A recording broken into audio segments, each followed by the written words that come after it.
If you follow the show, then I'm guessing that you care about Canadian culture, and I'm so glad that you're here. And so what I want to talk to you about today is this conversation that I had with Barry Hertz. Barry writes for the Globe and Mail, and he wrote this incredible piece sort of outlining why it really actually matters a lot that there is a seventh person in the job managing the Ministry of Canadian Culture and Identity. It used to be called Heritage.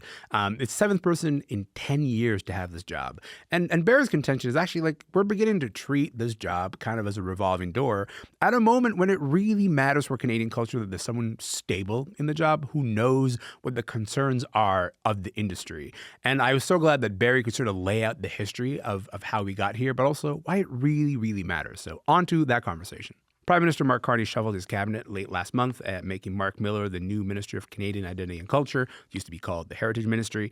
Miller is the seventh person to have that job in 10 years or so. Barry Hertz just wrote about why that is bad news for the Canadian film and television industry for the Globe and Mail. Barry, welcome back to the show, friend. Oh, thank you for having me. Nice to have you here. Listen, so just to recap here, Stephen Guilbeault quits cabinet because of the government's new energy deal with Alberta. Mark Miller gets bumped into the job. Connect the dots for me. Why is that bad for Canadian TV and film?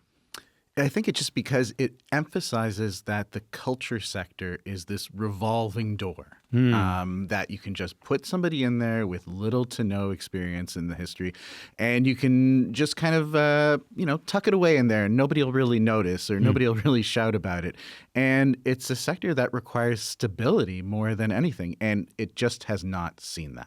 Okay, you mentioned the idea of a revolving door. Do you want to give us some tangible examples of the way that's kind of felt like a revolving door? Yeah, I mean, so as you say, like over the past decade, since, the Liberal Party came in with Justin Trudeau in 2015, we've had 7 different ministers on that portfolio. Yeah. And you've seen that. You've seen Guilbeault in there twice. You've seen Pablo Rodriguez in there twice. Yeah, Melanie Jolie. Jolie. And we just never get a sense of that these people are doing really anything but kind of treading water. It is very much like, let's keep this on the down low. Let's not really talk about it. Don't pay attention to that man in the corner over there with a couple $1 million for the Canadian cultural sector. It doesn't really matter. You're trying to say someone needs to have this job, but there's maybe some kind of usefulness to putting someone in the job who has experienced relationship with the culture sector. Did any of the predecessors have that? Not really. Okay. Pascale Saint-Onge probably came closest because she did have a background in music. She had formed, a rock group in Quebec. So there was, that's not involvement nothing. in the arts. Yeah, of course. But otherwise, we've seen people there with very different interests and previous backgrounds. I mean, Guilbeault, as much as he was kind of respected for the work he was trying to do in that portfolio, we all knew his primary passion was the environment. Yeah. That was not a secret. That was not a secret, no. And so you could kind of see these people kind of just put in there as a patch, like the Titanic is kind of sinking. Let's put some duct tape over it. And I feel Mark Miller is like that 7th layer of duct tape now, and it's not doing anything. Maybe if we just add more duct tape, that's what I learned from watching Titanic. Yeah. But I will say, Mark Miller from Quebec, all of the predecessors from Quebec. What does that tell you? I mean, that tells me that, okay, you have to kind of be politically savvy in this regard because you want to obviously give a sop to Quebec and appeal to that base and keep the liberal base there happy. But it's also kind of recognizing there's a political sort of, there's benefit politically to that. There's a political calculus to it as well. But there's also like an acknowledgement, a tacit acknowledgement that, okay, in terms of Canadian culture, what is working or what has kind of been a success story over the past several decades, and that is Quebec culture. That is Quebecois culture, French language culture. But that is because kind of, Quebec for culture is synonymous with survival, really, of the French language. Yeah. And that is not something that can really be applied to the rest of the country. Yeah. So I think, we've had 7 straight ministers from Quebec. Maybe it's time to try something a little different.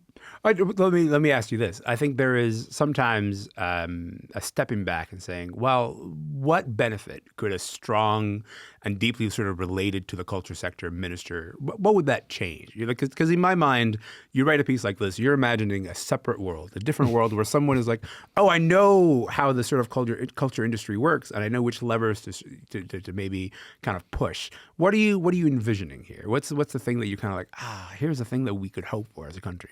I think somebody who just recognizes that, all the tumult that the industry is going through and has been going through for the past decade and has kind of, if not a firsthand perspective on that, then at least a kind of contextual understanding and even empathy for what producers in the Canadian cultural sector are going through. Yeah. So often you can find just somebody shuffled in there like, Mr. Miller, who, has dealt with lots of different files over the years, very complicated files, immigration, certainly, but then kind of comes in and, there's kind of an air of like, oh, artsy fartsy guys. What are they complaining about now? Do you not have enough galas to go to, kind sir? Is your tuxedo not fitting? Do you not? I mean, God, we all have more than enough galas to it. That's not the problem. No, that's not the problem. There are many other big, huge existential problems that have been in existence since, Trudeau came in a decade ago and have not really been fixed. Like what? Well, let's start with the screen sector. Television and film producers have been struggling against an existential threat with, Hollywood right next door forever. Yeah. Add in the, giant streamers into the equation. And what we're trying to see with, the Online Streaming Act, which, Guilbeault has been valiantly kind of pushing through in his various positions in that over that tenure. But we still haven't seen action on it, and it's unlikely that we're going to see action on it.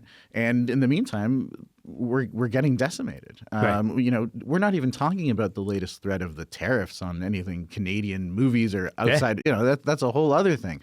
So I feel we've got just this like rainstorm of problems. And again, they're bringing in an umbrella with duct tape. 7 layers of duct tape. Barry. 7 layers of duct tape. Let me ask you this. This is the year where we've been having more conversations about Canadian culture than I can remember, right? It's been some time since we've been seized, right, with that conversation.